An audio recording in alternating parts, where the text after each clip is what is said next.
കുഞ്ഞിനെ തട്ടിയെടുത്തതാണെന്ന് ആ സ്ത്രീ സമ്മതിച്ചോ? മാഡം, ആദ്യം ആ കുഞ്ഞ് നമ്മുടെ തന്നെയാണോ എന്ന് ഒന്ന് നോക്കണം. അതിനുശേഷം ബാക്കിയുള്ള കാര്യങ്ങളിലേക്ക് കടന്നാൽ മതിയല്ലോ. എവിടെ വരൂ.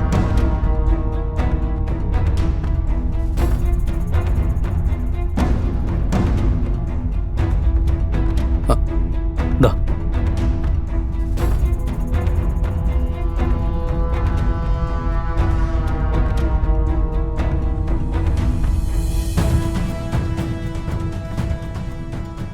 ഇതാണോ നിങ്ങൾ പറഞ്ഞ കുട്ടി?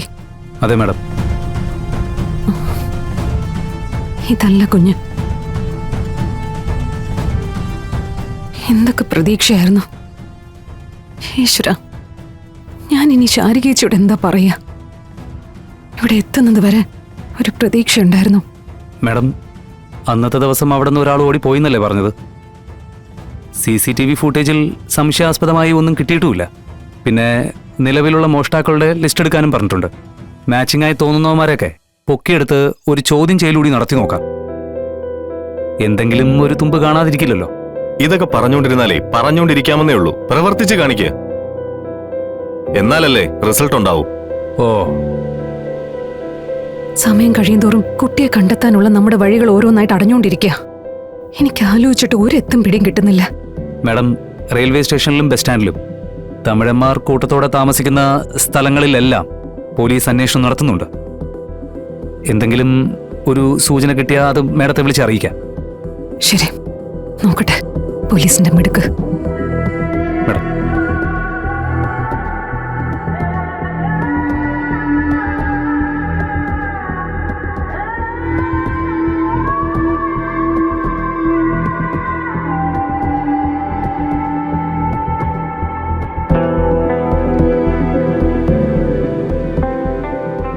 ശിവ, മോളുടെ വിവരങ്ങളൊന്നും കിട്ടാതെ ഞാൻ എങ്ങനെയാ ശാരികേച്ചിയെ ഫേസ് ചെയ്യാ? മോളെ കാണണമെന്ന് പറഞ്ഞ എനിക്ക് എന്ത് മറുപടിയാ കൊടുക്കാൻ പറ്റുക? എനിക്ക് സംശയം ആ ശാന്തയെ തന്നെയാ. ശാന്തയുടെ പരിഭ്രമത്തിലും സംസാരത്തിലും ആ ഫോൺ വരവിലും ഒക്കെ എന്തൊക്കെയോ കുഴപ്പമുണ്ടെന്ന് എനിക്ക് തോന്നുന്നു. ഹേ, അവരെ അങ്ങനെ സംശയിക്കേണ്ട കാര്യമില്ല. അമ്മയോടൊപ്പം ഒരുപാട് വർഷങ്ങളായിട്ട് കൂടെ നിൽക്കുന്നത്. അതുകൊണ്ട് അവരെ സംശയിക്കേണ്ട കാര്യമില്ല. പക്ഷെ അപ്പോഴൊരു ചോദ്യം കിടക്കുക. ആര്, എന്ത്, എവിടെ നിന്നാ ചതി വന്നിരിക്കുന്നേ? ഒരു മുഖവും എന്റെ മനസ്സിലേക്ക് വരുന്നില്ല. ഈ സമയത്ത് എനിക്ക് എൻ്റെ അമ്മയുടെ കുറവ് ഏറ്റവും അധികം മനസ്സിലാവുന്ന. ഇങ്ങനെ വിഷമാവസ്ഥയിൽപ്പെട്ട് നിൽക്കുന്ന സമയങ്ങളിൽ ഒരാശ്വാസമായിരുന്നു എനിക്കെൻ്റെ അമ്മ. എത്ര വലിയ വിഷമവും അമ്മയുടെ ഒരു തലോടലിൽ അമ്മ പരിഹരിച്ചു തരുമായിരുന്നു. ഇതിപ്പോ എനിക്കെന്റെ വീട്ടിലേക്ക് പോലും ഒന്ന് ചെല്ലാൻ തോന്നുന്നില്ല. തീർത്തും ഒറ്റപ്പെട്ടതുപോലെ.